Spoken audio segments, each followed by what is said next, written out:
hearing today, but before we do that, we'll start with the bill introductions. Are there any bill introductions from the audience? Jason Watkins. Welcome, Jason. Thank you, Mr. Chairman. Jason Watkins here on behalf of the Sedgwick County Commission. Been working with Representative Howe on 24 RS 2768. That bill would create the $40 million matching grant fund for homelessness infrastructure.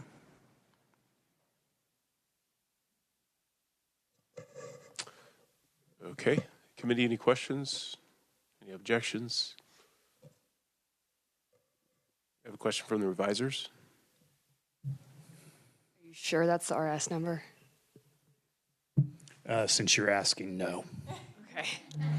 One sec. I can check with Leah. It was the RS number that was on the draft that she sent to me, but I made some edits and she sent it back to you, I believe. So maybe it got a new number.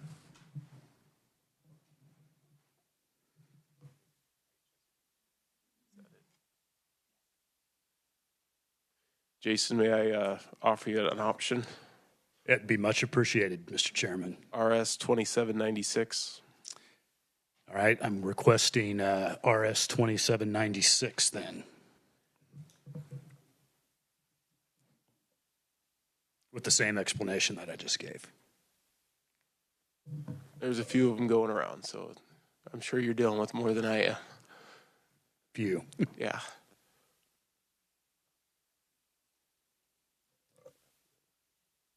One question on that, please. Sorry, thank you, Mr. Chair. I may have missed this. So did you say that this $40 million matching grant fund for homeless infrastructure was specific only to Sedgwick County? No. No. No, it's not specific to Sedgwick County. It would be a statewide fund of $40 million. The governor did include that in her budget. This just puts some policy with that because it's a one-year grant program, but you, the state, would need the ability to have some controls past that 1 year point. So a proviso or something just in a budget bill wouldn't suffice. So it was better to put this into actual policy and bill form. But it would be a statewide fund that any municipality could apply for, and it's a dollar-for-dollar match. Okay, thank you for clarifying. Yeah, and Representative Howe is out today with a good cause. She let me know a couple days ago, so that's where she kind of gave me the RS number on that. So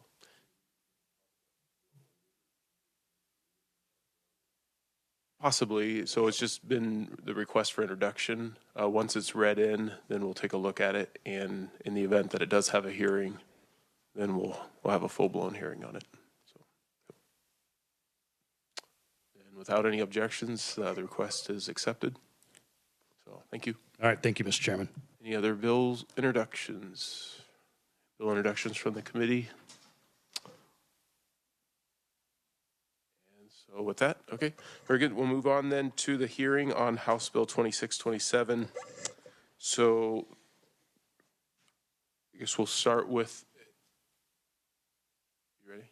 We'll start with a summary of the bill from Jesse Pringle from the Office of Revisers. Thanks, Jesse.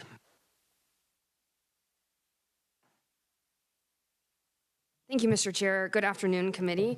House Bill 2627 is the reorganization of requirements for public assistance programs within the existing statute. So the only statute that is being amended in 2627 is KSA 39709, which this committee is familiar with.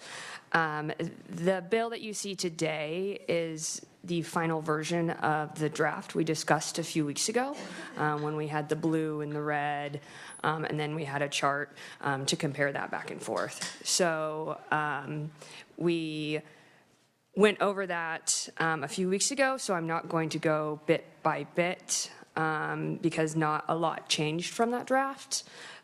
So generally, this bill would be organized in the following outline. A is the general eligibility requirements for assistance in which federal monies are used. Subsection B would be the requirements and eligibility for temporary assistance for needy families. Throughout the statute, that's also called cash assistance. Subsection C is the food assistance program, and or those federal monies are called supplemental nutrition assistance program. D is the child care subsidy program. E discusses fraud investigations of those receiving benefits or applying for benefits. F is drug screenings and conviction requirements that determine eligibility for such public assistance programs.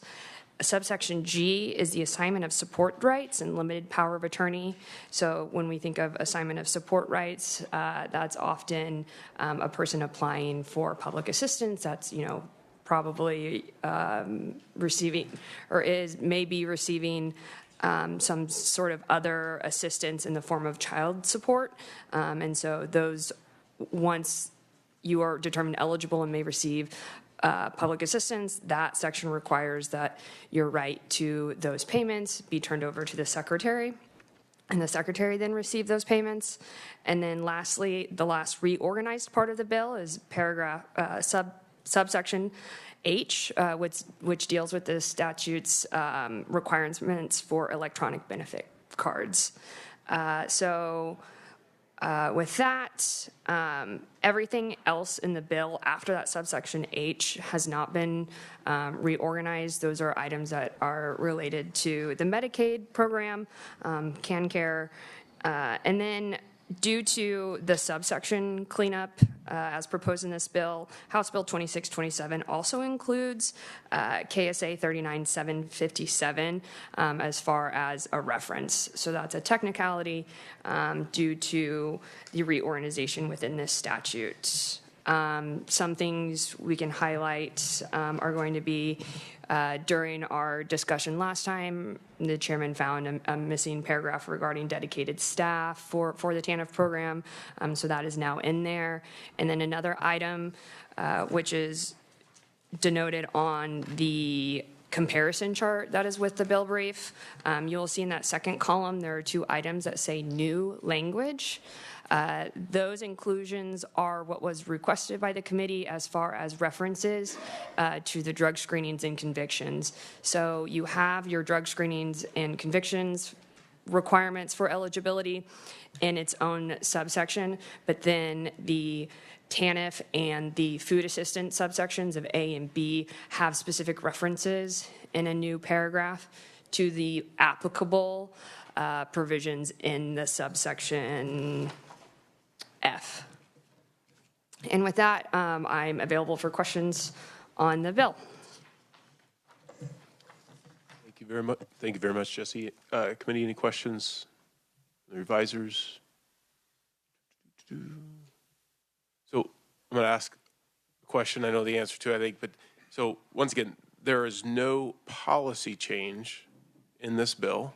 The bill simply takes existing language and reorganizes it in a way which is hopefully easier for everybody to read. Is that correct? Correct. This bill contains no policy or substantive language changes. Okay.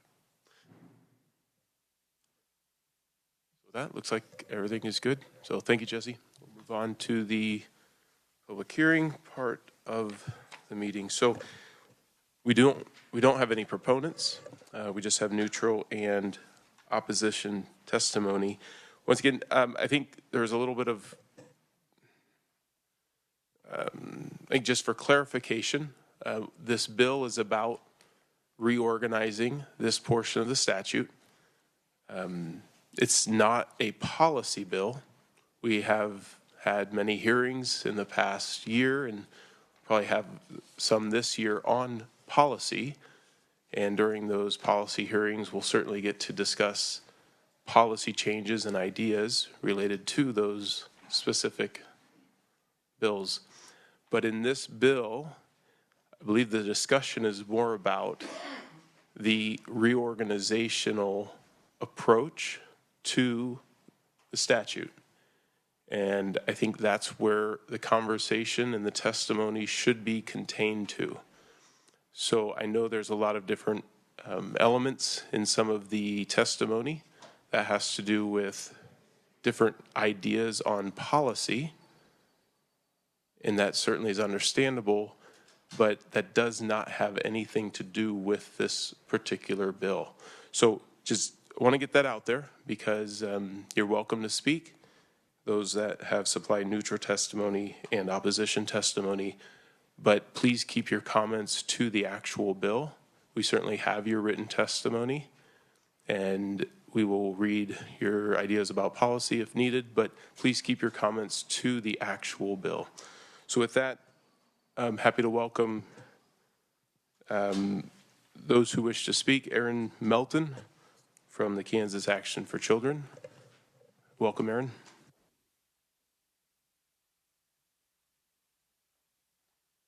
Is this still on? Yes, it is. Okay.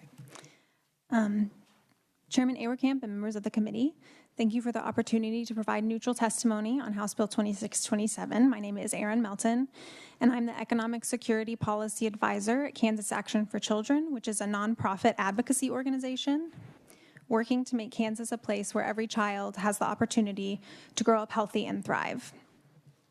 As we heard, KSA 39709 determines eligibility for the Kansas SNAP, TANF, Child Care Assistance, and Medicaid programs. The eligibility requirements in this statute can be difficult to understand and confusing for lawmakers, advocates, and administrators alike, so I can only imagine the difficulty understanding the initial and ongoing requirements for Kansas families struggling to live on low incomes.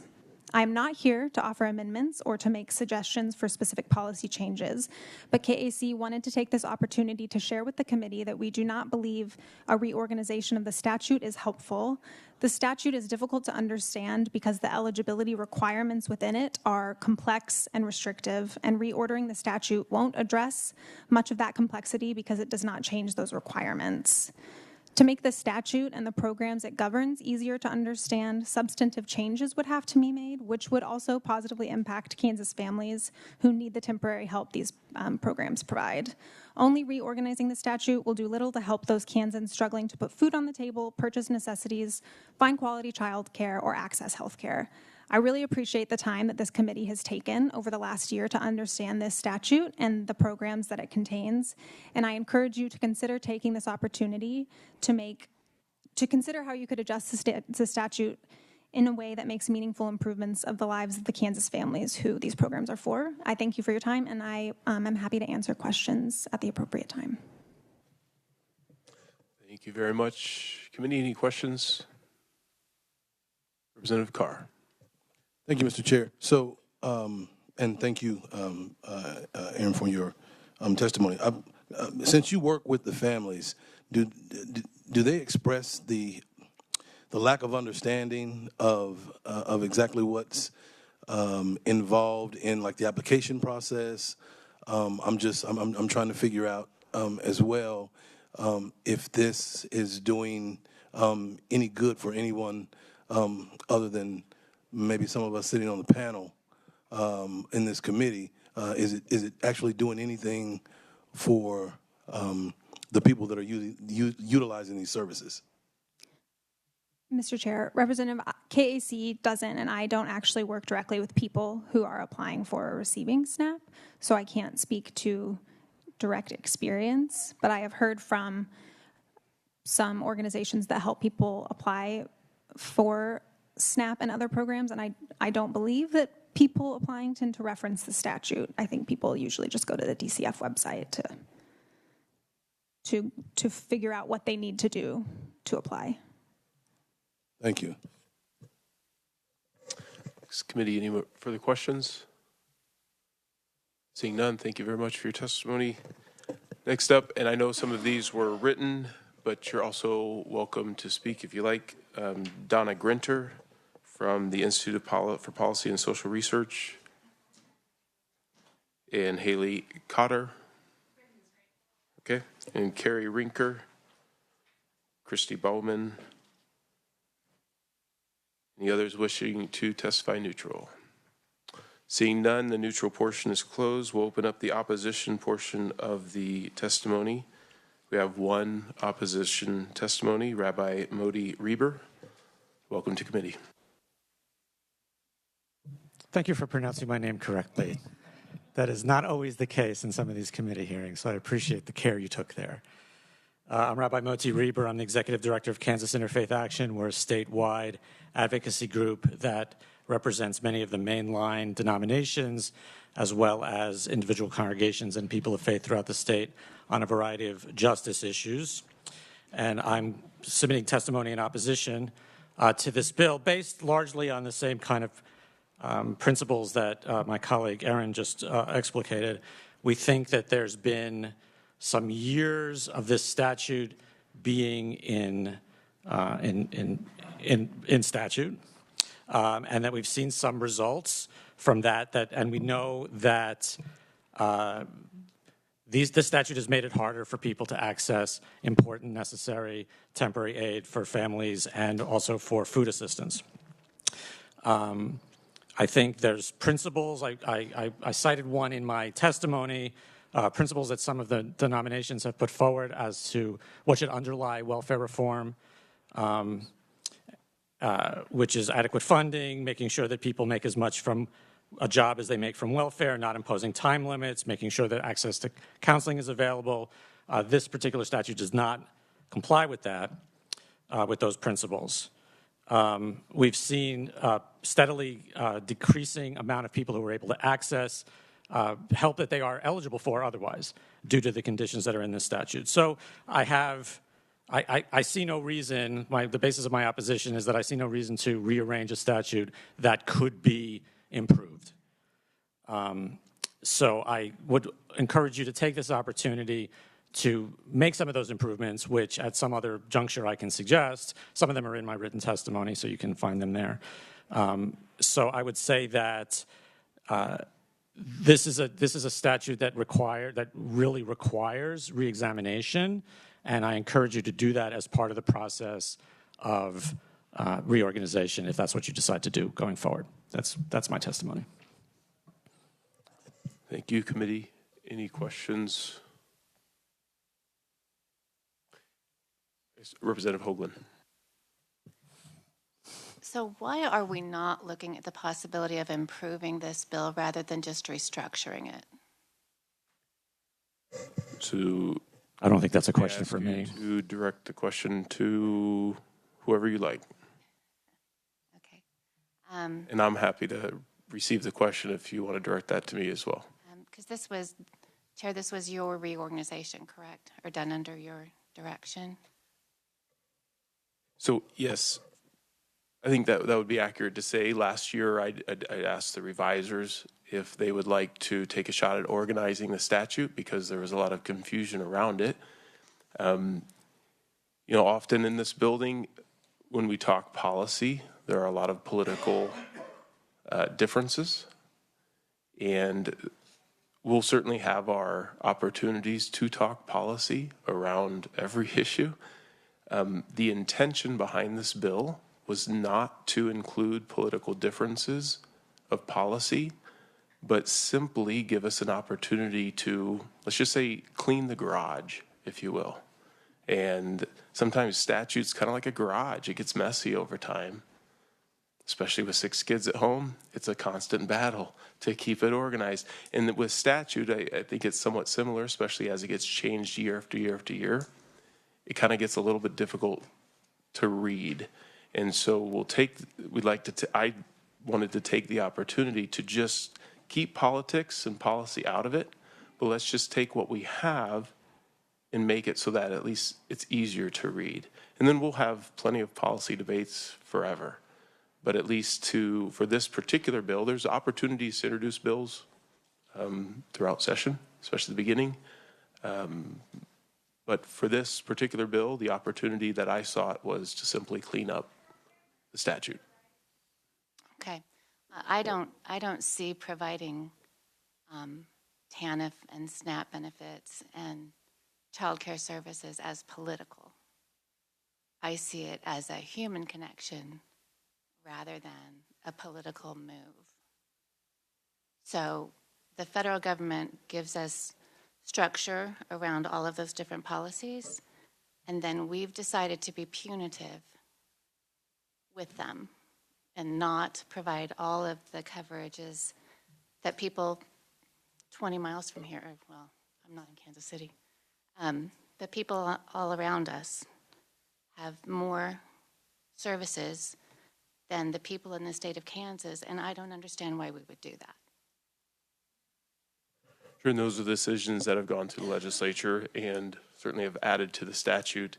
But as far as the structure of the proposed bill, I think if we take a look at the outline structure, if you will, the division of the different elements of the statute, if we were to focus just on the reorganization of statute, are there any comments for the presenter on the decision of how to organize a statute and structure it?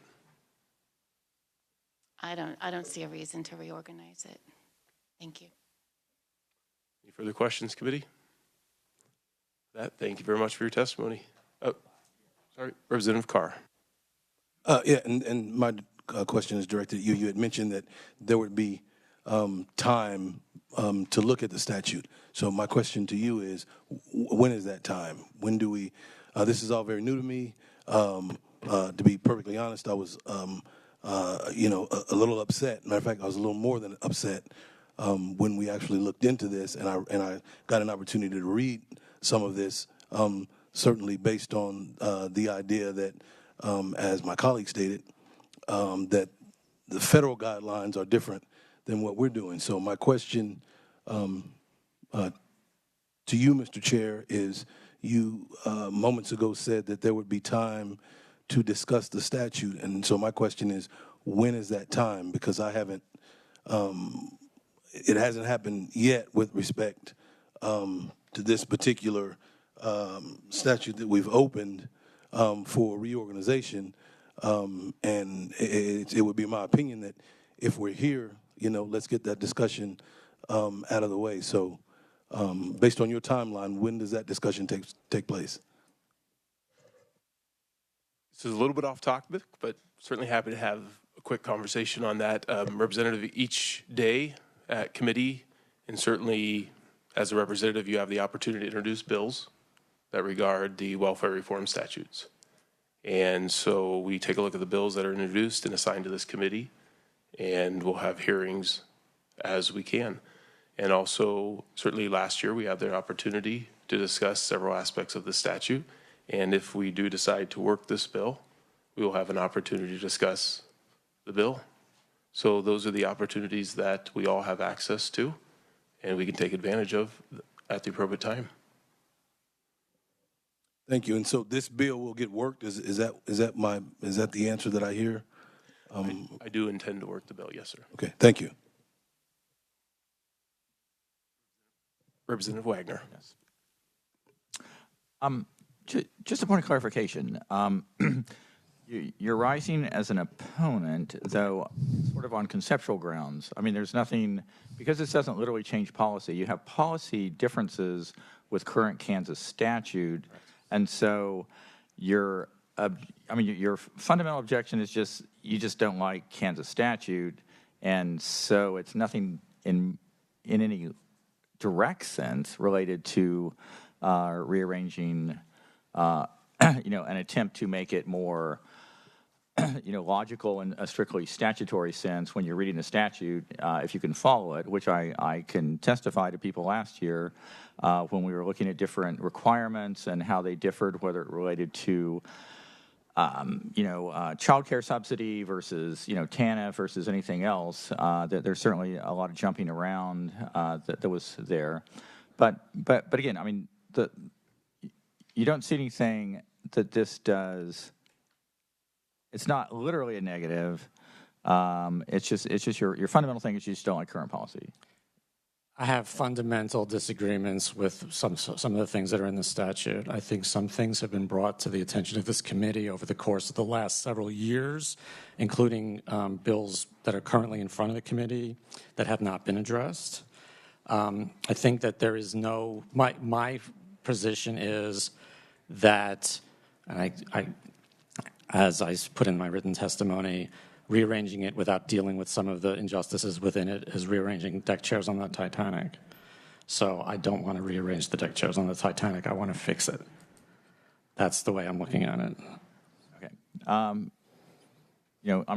enough. I'm puzzled by the interest in something that literally could be a 20-minute House hearing. It took some legislative time from the researcher. I would have thought it'd been totally non-controversial. I'm just a little shocked that people are taking umbrage to it. Well, I can give you one example if you would allow me, which would be the SNAP drug felony ban, which is a bill that's in this committee that hasn't been heard. So in the absence of other ways to address the problems with the statute, I rise today to talk about the problems with the statute in the context of the reorganization bill, which is really the only opportunity I have in front of this committee to do this. That's... The email address of everybody on this committee is public knowledge. I mean, you could send us emails outlining your objections and seeing if you could convince, somehow a majority or to persuade the chair or whoever would be the person to have such a bill heard. Mm-hmm. I mean, a bill to be heard that has no chance of success is generally considered a waste of time. But, arguably a waste of time. I mean, some things it's not bad to have a discussion, even if it's a losing cause. Sir, if I may, does it have no chance of success before you even start the hearing? I am going to cut off the conversation because this is exactly where we were not intending to go. However, it may appear that when we work the bill, there'll be a lot of committee discussion about things, which certainly isn't my hope. My hope is that we have a good bill that we all can rally behind and clean up statute, but we'll see how that goes when the time comes. Thank you very much for your testimony. Committee, any further questions, discussion on the hearing? Seeing none, we will close the hearing on House Bill 2627. With that, we'll move on then to the briefing on free and reduced lunch eligibility verification. A few meetings ago, we talked about some of the changes at the federal level with regards to some of the welfare programs, and there's some question about free and reduced lunch eligibility verification. So research checked into it, and they have a report. I guess I'll make one quick comment. So we'll go through this, and just more personal approach maybe. My years here, sometimes we'll see a report, we'll get a presentation, ask for questions. There's none, but what I'll probably do here is maybe after the presentation, ask for questions. Maybe there'll be some, but we'll even allow some time to quickly go through it on your own, maybe a few minutes, and then see if there's any questions generated. Because I've always thought that things are rushed a little bit sometimes in committee. We appear to have a little bit of time today, so I'll give a little bit of time after the presentation if you want to take a few minutes to read through any portion to make sure we have any questions answered while we have research in the room. So with that, thank you very much, Nicole. You've got the mic. Yes, hello everyone. Good afternoon, Mr. Chair and members of the committee. I'm Nicole Fielder, a research analyst with KLRD, and I'm going to be going over the KLRD memo on eligibility verification for the free and reduced price lunch program. You should have it before you today. So the National School Lunch Program, or Free and Reduced Price Lunch, is a federally assisted meal program that is primarily financed through reimbursements from the USDA to sponsors, which include schools and nonprofits, and I may just say schools as a shortcut, but I typically mean sponsors, who manage the program on site and report to the Kansas State Department of Education. So when it comes to eligibility, students are deemed eligible for FRPL either by application to the sponsor organization or school, or by being categorically eligible. And categorically eligible students are ones that are participating in other public assistance programs or have been designated as other source categorically eligible, like migrants, homeless, runaway, or those official and have official definitions and so on. Categorically eligible students are verified via direct certification, which is done through other agencies like those public assistance program agencies, not the sponsor organization, not the school. So last year, 28,000 students in Kansas qualified for the reduced lunch portion, and 195,000 students qualified for free lunch. Of the free lunch recipients, 160,000 students, or 82% of the free lunch recipients, were categorically eligible. And I point that out because the verification process we're discussing today is, again, the ones via application. So the verification process we're discussing today is for that remaining portion of students who qualify via application, which by my calculations is about 1/3 of the students who receive free and reduced lunch. So, and on to page 2 of the memo, I have a table that outlines this year's household income eligibility guidelines, and a note from KSDE that during the pandemic, federal policy provided free meals to all students, so potential applicants did not need to complete the household income survey. And I'm happy to pause here for the eligibility portion of the memo for any questions. I will go on to verification. The verification process for applicants is detailed in Chapter 8 of KSDE's Food Service Facts, which is that 20-page handout that should be right behind the memo that everyone received, and it is also linked throughout the memo in the digital copy. And I'll also note that a representative from KSDE is here with us, and they may be able to answer specific questions about this process as well. So when a new school year starts, families will apply for FRPL. Every year, the schools will take a sample of all the approved applications they have on file by October 1st to pursue verification. So sponsors are also obligated to verify all questionable or incomplete applications, which is referred to as verification for cause, and is done in addition to that sample. And the sponsors will have until November 15th to complete that full process, so about a month and a half. And the standard sample size, this is where we get into the nitty-gritty, so bear with me. The standard sample size will be the lesser of either 3% of all approved applications, which are selected from error-prone applications, which I'll explain in just a second, so it's either 3% or 3,000 error-prone applications. And error-prone applications, I did not get into this in the memo, but it is in that KSDE document. But error-prone applications are the ones within $100 per month of the appropriate income eligibility guidelines. So basically, they are looking at specifically the applications that are close to the line and are thus error-prone. So it's either 3% or 3,000 applications, whichever is fewer, for the standard sample size. Sponsors may also qualify to use an alternative sample size, and that can be found on that 4th page of the KSDE packet. The pages say page 8-4, but they follow a similar format. So sponsors are reviewing this sample size, this sample, plus all questionable applications. And then on page 3 of the memo, once the school selects, oh yes? Can I ask for clarification on that real quick? Yes. The sample portion? Yeah, the sample size, the 3% or 3,000, whichever is less. I guess,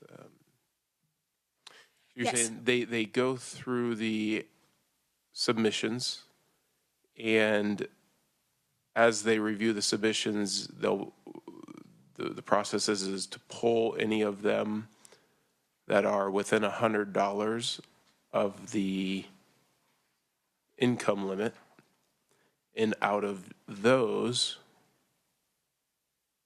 are the applications they will look at, and those would be included in the 3% or the 3,000 applications that would potentially get reviewed. If I'm understanding you correctly, I believe that's correct.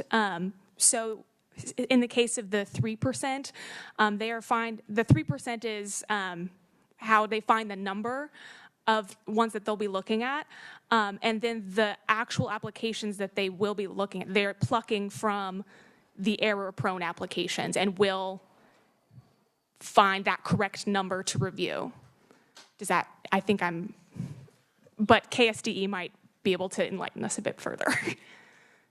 Okay, so if somebody's more than $100, let's say they're $3,000 below the income limit, there's a good chance that they will not ever be reviewed. I can't say for certainty because the KSD document gets into when you don't have enough error-prone applications to fill that full number, like what I think you start dabbling into the ones that are not error-prone, and it also there's some sponsors could have these alternative sample sizes, which I believe some of them just have like flat numbers that don't pull from error-prone applications specifically. So it kind of depends on which sample process they are being subject to. And I believe there's also a provision somewhere else that I believe all applications are subject to review at any point during the year as well.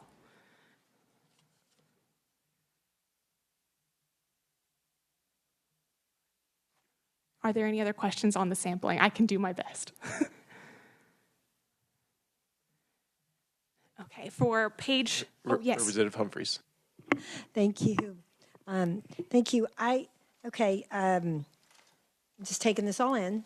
And so students are deemed eligible either by applying to the school or direct certification. Yes. Okay, and then in direct certification, there's two different ways that they can be certified. Either they participate in other programs, or they are one of the categorical other eligibilities. Okay, Yes. got that. Now, then we turn over here to the next page. Sorry. Lots of syllables. Yes, thank you. The categorically eligible students are verified via direct certification. Okay, what you're talking about right there is the second, the direct certification, the other source? Or what? I'm not, sorry, I'm just not seeing We're where, all categorically eligible no matter students. what. And so essentially direct certification means that they, I believe the school checks with those other agencies, and the agencies will say, yes, they're in our program. And I believe that's for both people participating in other public assistance programs or who have received those other designations. That is all considered direct certification. And for our purposes and for my understanding, that's just like the other process rather than the school verifying a household's income. Right, okay. So this eligibility verification, this section right here doesn't deal with the direct application to the school, or it only deals with it? It only deals with applications thank you. to the school. Okay, so this piece right here is just to the schools and how they do it. Yes. Okay, thank you. Sorry, I just, The sampling and everything, it's just the schools looking at applications. okay, all right, thank you. Yes, and I believe it's about a third of the students who were in the program last school year. So, And the other 2/3? are categorically eligible. Okay. And I guess what threw me was your first sentence.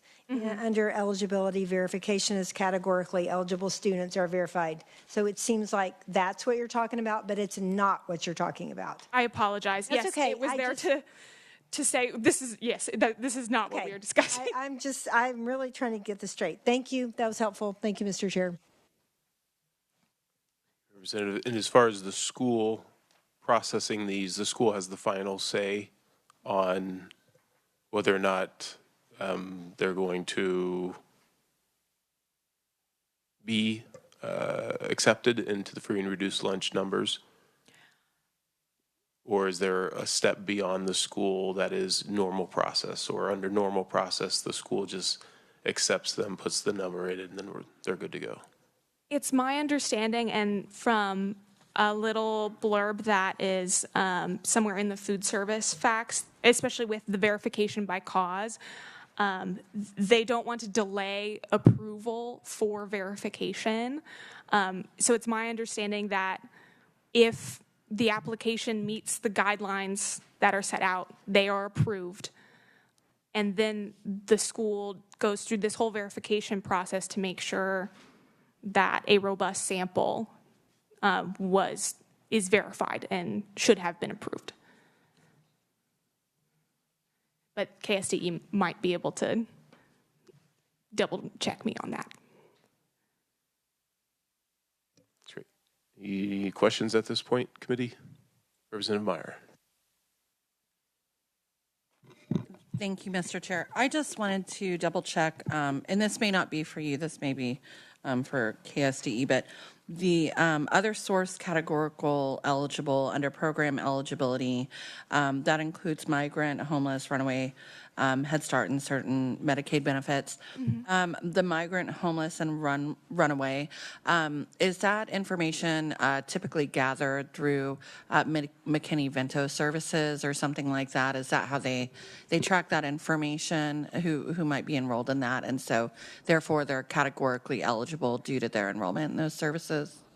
I did not get into that for this memo, but the Department of Education might have more insight, or I'm happy to look into it for you. Okay, thank you. Again, there's a lot of layers to everything. Appreciate you taking the question, but I think this is a good example of just how complicated some of these issues are, whether we're involved or not. Okay, Representative Carr. Thank you, Mr. Chair. So if I slightly piggyback onto the chair's question earlier, when the situation arises where the school does the verification, and I understand that immediately they don't do anything that wouldn't provide for the services on an immediate condition, but what standards then by which do they make the decision as to whether or not to approve or not? I think that'll be at least partially addressed in this last section of the memo, if you'd like me to continue. Thank you. Yes, so for page 3 of the memo, it talks about documentation that would be accepted as valid. And this, I believe, addresses at least your question in part because so when school selects and confirms their sample, they reach out to those selected households and they will ask them for written evidence like pay stubs or public assistance award letters from agencies. And you may have to remind me of the rest of your question after this. But for those pieces of written evidence, they need dates to be considered valid. And so I think it mentions that like EBT cards, just the existence of one is not proof enough because it's not date limited, it's not time limited. And if a household income is 0, the sponsor must ask how living expenses are met and may request additional documentation or collateral contacts. This is the piece. So the last document you guys have in front of you is the verification worksheet. And so the sponsor will fill this out for each application, each household they're reviewing. It's Form 8K, and it's also linked online and all of that good stuff. And so they'll go through this and make sure that all the written evidence matches whatever they said on their initial application, or we'll just get further clarity on that. And verification will be considered complete when the household submits adequate written evidence of income or categorical eligibility. And if evidence indicates that children should receive a greater or lesser level of benefit, notice will be sent to that household, just notifying them of that change or adverse action. And then once that notice is sent, then verification is considered complete. So that is the memo in essence. Could I clarify anything further for you? No, you explained it quite well. Thank you.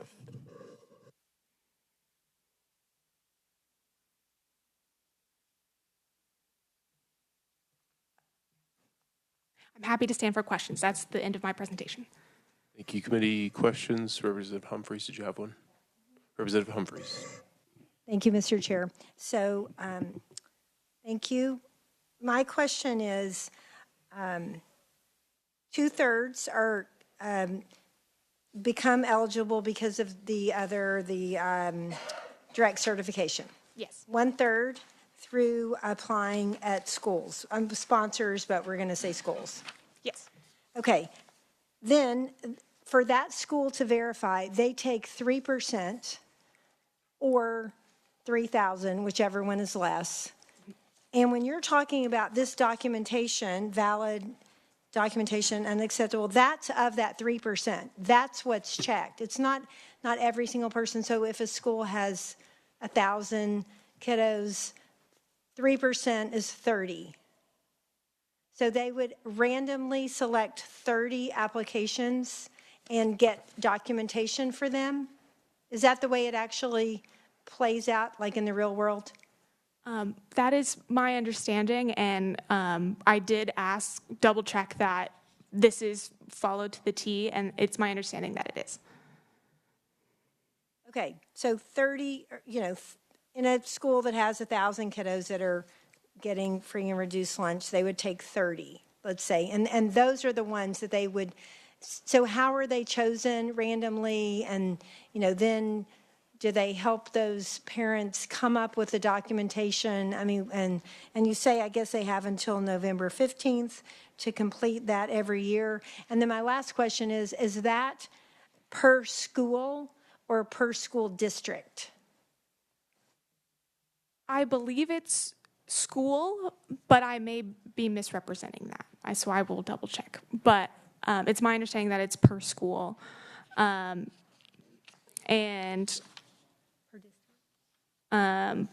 Will you remind me of the other part of your question? Oh, the other part was just that how do they randomly select whoever they're going to select? Yes, so of the standard sample, which I don't have a sense of how many sponsors are using the standard sample versus the alternatives, but they all follow the similar format of like 8% or a flat number.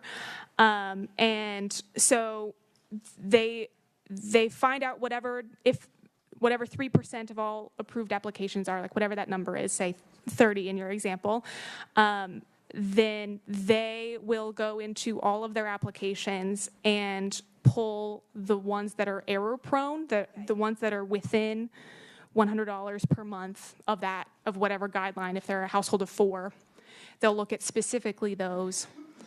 And then also outside of the sampling process, they are looking at the applications that are also in question, the ones that may be incomplete or may have some mismatched information. And so those are under review by necessity and separate from the sample.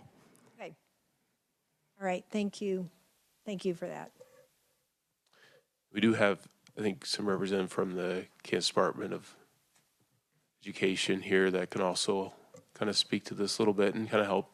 Representative Carr, did you have a question for research? I did. That math didn't make sense. We might be able to get a little bit of kind of help kind of wading through the information from KSD. Would you be willing to wait for the next, the lady who's willing to kind of help talk through this as well? Sure. Yeah, but that math wasn't mathing. That's okay. We see a lot of that in this building sometimes. All right. And welcome. And I apologize, I don't know your name, but please. All right. Well, good afternoon, Chair and committee members. My name is Kelly Cheney, and I'm the Director of Child Nutrition and Wellness at Kansas State Department of Education. And so we administer the federal child nutrition programs, one of them being the National School Lunch and the School Breakfast Program. And I do appreciate, I think, a comment that was said just a little bit earlier regarding the complexities of our child nutrition programs. We certainly agree with that. I would, if I could, just maybe step back and maybe establish a slight framework for maybe helping to explain verification and addressing the number of applications and how then those applications are selected. So Verification is completed at what we call the sponsor level, or in the case of a unified school district, at the district level. And so all of those applications for meal benefits are subject to verification, okay? And so based off of that total number of applications for benefits, then we determine the sample size. So if we had, I think, 1,000, right, was what was said, 3% of that would be 30, okay? Then we go into the sampling method, okay? So how do we know of those applications which ones we need to be verifying? And so at the start of school districts or any of our sponsors that participate in our programs will mark applications as potentially being error prone. So they flag them so that they know, okay? So of those 30 applications, let's just say that a sponsor does not have 30 applications that have been flagged as error prone. Let's just say they only have 15. They then fill in that remaining 30 with 15 randomly selected applications. So I hope that if you kind of think of it as, okay, well, first off, we have to establish our sample size, and then we're going to determine our sampling method. So that standard sampling method focuses on error prone. Now, embedded within the Chapter 8 of the Food Service Facts then also talks a little bit about, well, if a district or a sponsor has a certain non-response rate, then their sampling method can then be random selection. They don't have to simply focus on error-prone applications. And the Chapter 8 Food Service Facts really gets into the weeds of that and when they can do that and when they cannot. So that's the verification process that starts October 1st. It has to be completed by November 15th. And then any application for benefits that has been submitted, if the sponsor receives an application and it is incomplete, they cannot approve it. They do have to follow up with the household to obtain that missing information so that then what they ultimately have is a complete application to be able to make an eligibility determination, okay? So I do want to clarify that a verification happens only on complete applications that have already had an eligibility determination made. Hi, quick question. So on the application, so there's I think it was for the income accepted because of the income, not because they're on SNAP or TANF or anything. So just looking at those that are applying based on their income, in their application paperwork, do they have to supply some form of documentation, of pay stub, some verification of their income, or is that only if they are set aside in that 3% and then asked for that verification? That is correct.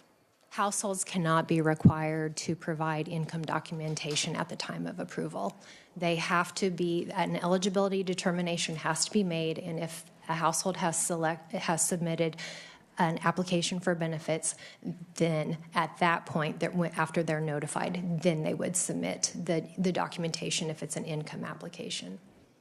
So I apologize for not understanding that correctly or fully, but so when they apply based on their income, they are not required to supply any proof of income, and only if they are flagged as one of the checks of the 3% maybe, only if they are flagged, then they would be requested to submit more information to prove their income. Is that correct? The 3% of the applications are required to submit the income documentation, yes. All right, excellent, thank you.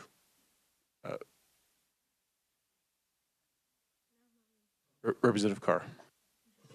So just for clarification, we're talking about those that have applied, which my understanding is only 1/3, because we've got 2/3 that were already pre-qualified, correct? So we're only talking about that bottom third. right? Correct, for Okay. for verification. For verification. Yes. Okay. Yes. I call them a top third, but. Representative Meyer. Thank you, Mr. Chair. Thank you for being here today. So when you were explaining the process of how an individual is going through qualifying for the program, you said cannot be required to submit that income information. Am I correct that that is a USDA guideline? So that's a federal guideline. That is correct. That is a federal guideline, and I would like to speak to just a little caveat to that. So when we are talking about the actual verification process, okay, so after a household has applied, they've been determined to be eligible for benefits. That application was selected for verification. If that household then does not submit the required documentation as part of the verification process, then their benefits, then they are notified that their benefits have been decreased. Now that household then can reapply after they have been notified of the benefit decrease, but at that time, then they would have to provide income documentation. So there's a slight caveat to that. Only if they have been selected for verification, they don't respond to verification, and then they choose to reapply for program benefits, then at that point in time, they have to provide that income documentation. Thank you for clarifying that. That was very helpful. And this is just kind of sort of a follow-up connected to it. But we have talked a lot about error rates in this committee and potential for fraud. So I wasn't sure if you had information on that. But for that third of individuals who are required, well, if they're requested and flagged, they're required to provide that income verification. Can you tell me, do you know approximately how many have come back, whether it be due to error or due to a difference in pay? Some people, have varying levels of pay throughout the year, have come back and been moved off of the program due to that. So at this point in time, I do not have that data, but that is data that we do submit as part of a federal report. Okay, would you mind making just a broad guess on the rate of that? Is it very high? Is it low? Could you give an idea? Or would you not feel comfortable doing that? I do not feel comfortable at this point. I understand. Would you mind bringing that to the committee at some point? Thank you. Representative Humphreys.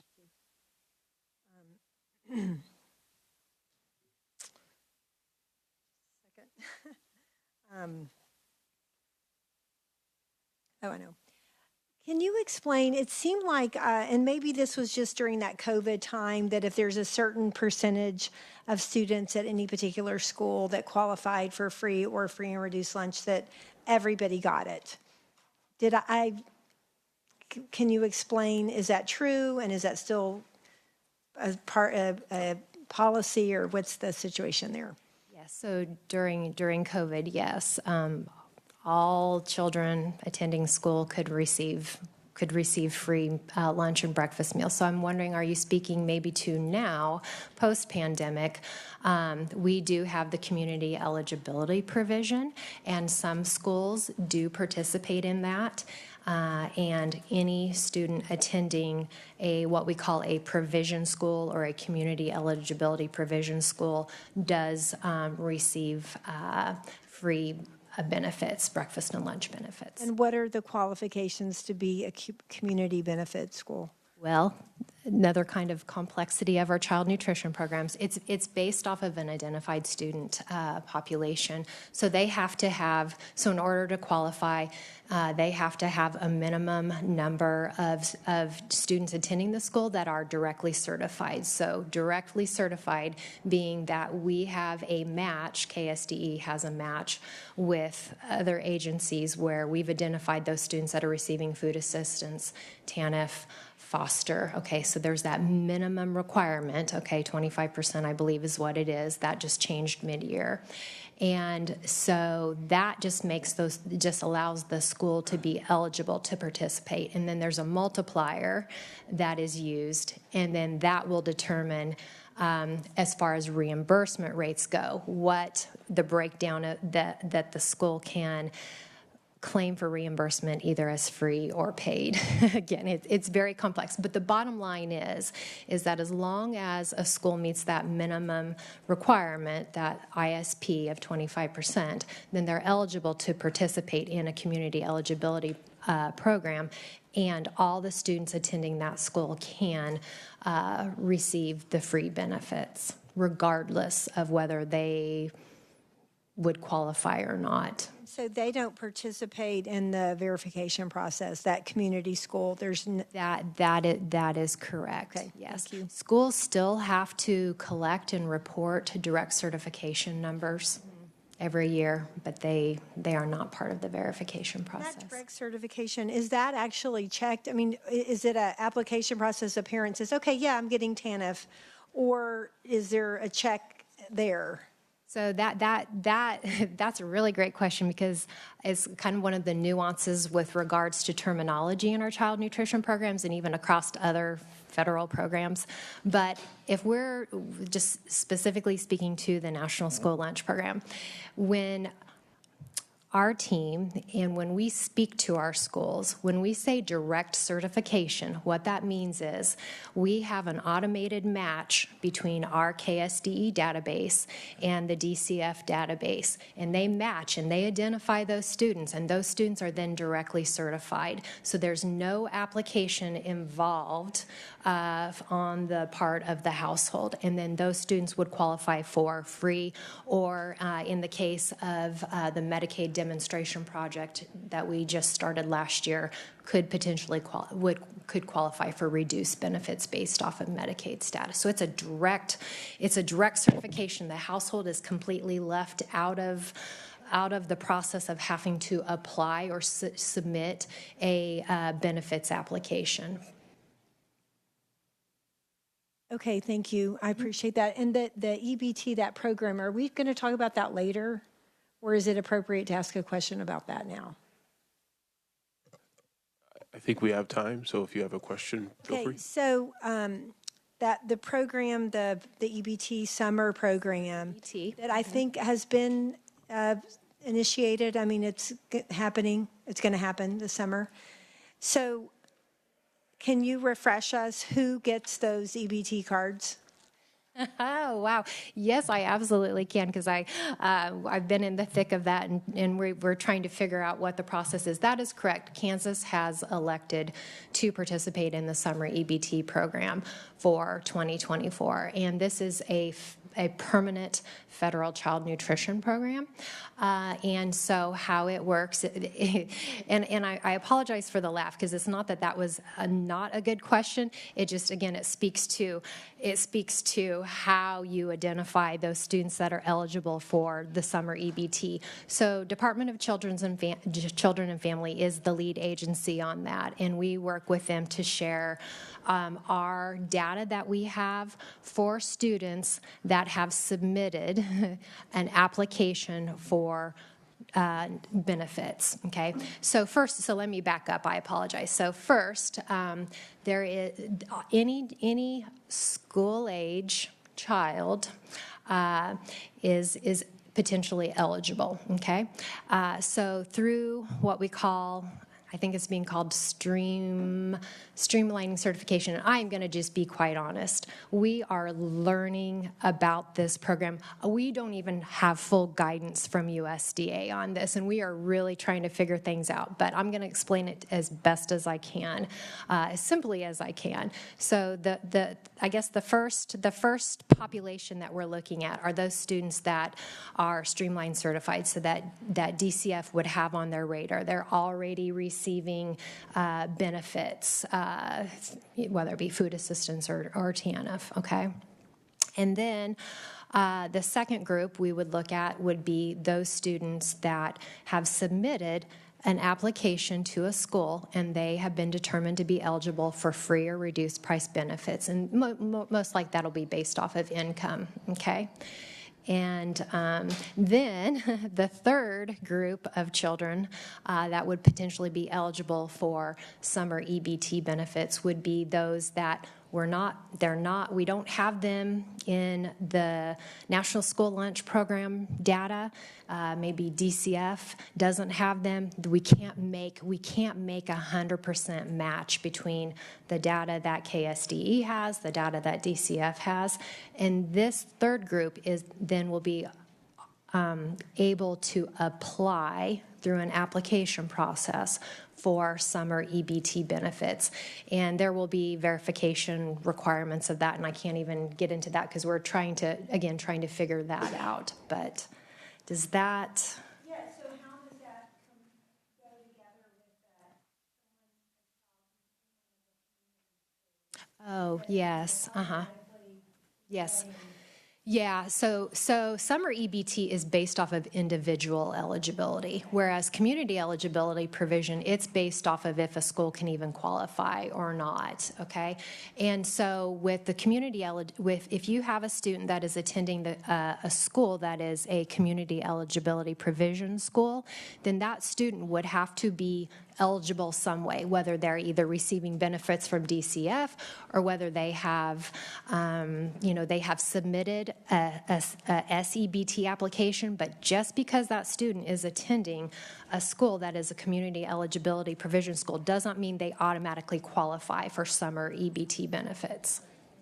Thank you. Thank you. I know that was long. Thank you, Mr. Chairman. I appreciate that. Thank you for that answer. Representative Roth. I've just, to say it's complex just is insane to me.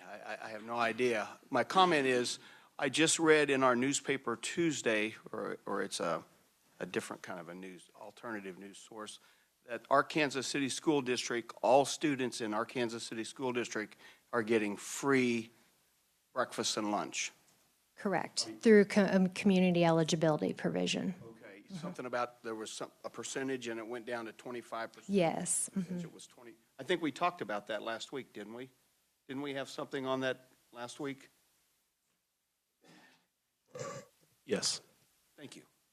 So I just want to let folks know that in Kansas, there's people in school, and it doesn't matter what their income stream is, they're getting free breakfast and lunch. So if their parents make $250,000 a year, they get free lunches. If they make $1,000 a year, they get free breakfast and lunch because of the 25% something. Thank you. Is that correct, the 25% threshold? The identified student population, I believe it is, and I need to fact check on that because it did change. It was lowered just mid-year. That's what we talked about last week. Okay, thank you. Sure. Thanks for letting me speak, Chairman. Okay, Representative Miller. Thank you, Mr. Chairman. I'm interested in the community eligibility program in that I have grandsons that were going to school going to school in Alabama, and we used to make them lunches when we would visit. And then all of a sudden I was told, hey, when we're visiting, we don't have to do that anymore because everybody gets free lunch and breakfast. When was that program initiated for everyone being able to do that if you meet the criteria? Do you have a date?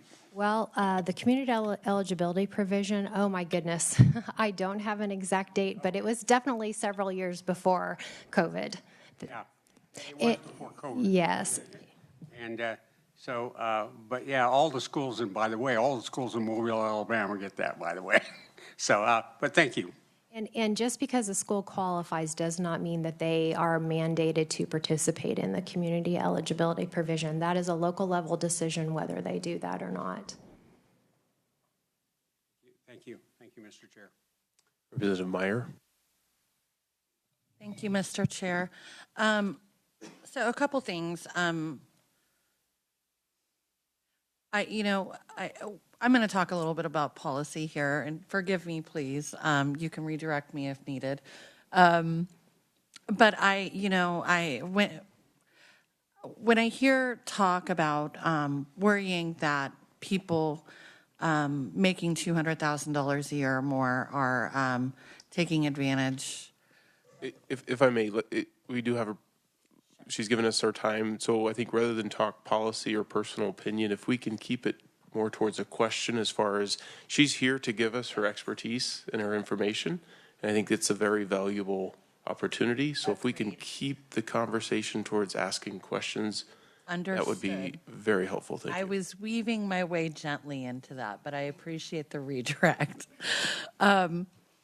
So my understanding is that Kansas City, Kansas public schools actually have a pretty high direct certification rate. Would you agree? I think, in my work out there, it's something fairly close to like 60 or 70%. I may not have those numbers right, but I believe that that's pretty close.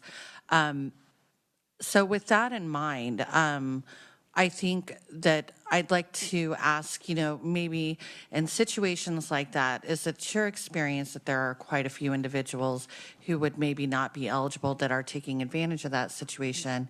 And at that 20, and secondarily, at that 25% level, does that actually make it a little easier for schools to afford to provide food, lunch, and breakfast for the entire school itself, many kids who may not be traditionally eligible, if that makes any sense? Sure. So I hear two questions. So the first one is speaking to, do we see students participating in the National School Lunch and School Breakfast Program when they may normally not have?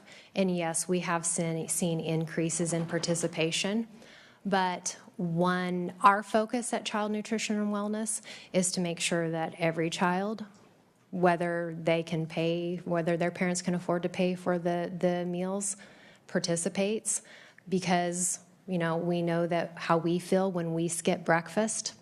And we have students that their parents could certainly afford to pay for breakfast, but the kids skip breakfast. But here they can go to school and they can hang out with their friends.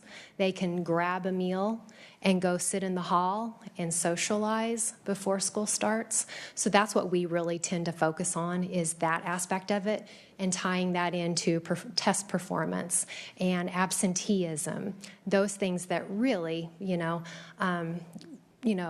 can be applied to the broad student population. Your second question was, I believe, can schools, if they qualify to be able to be eligible, if they are eligible to participate in the community eligibility provision, is it a financially viable option for schools too? And the answer is not always. That's why that is a local level decision. They have to decide whether or not it's financially viable, along with a lot of other considerations, right? We know that oftentimes it doesn't just come down to the finances. There's other factors to consider. So, and we obviously are going to encourage schools to do an assessment, and we are happy to provide resources. How do you make this work in your district or only in certain schools? Because we do have some districts where it is only the elementary schools, that those schools are a community eligibility provision school. But again, it is a local level decision whether they decide to do that or not. Thank you very much. Kelly, is that correct? That is correct. Thanks, Kelly, for your offering your time and expertise on this topic.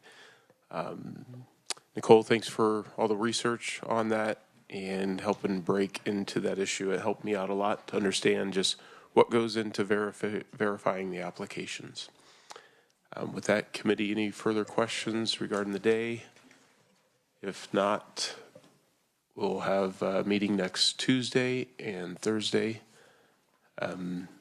We will work the bill next week on the rewrite of statute, maybe as early as Tuesday, maybe on Thursday, depending on finalizing some presenters for next week. So with that, we are adjourned. Thank you.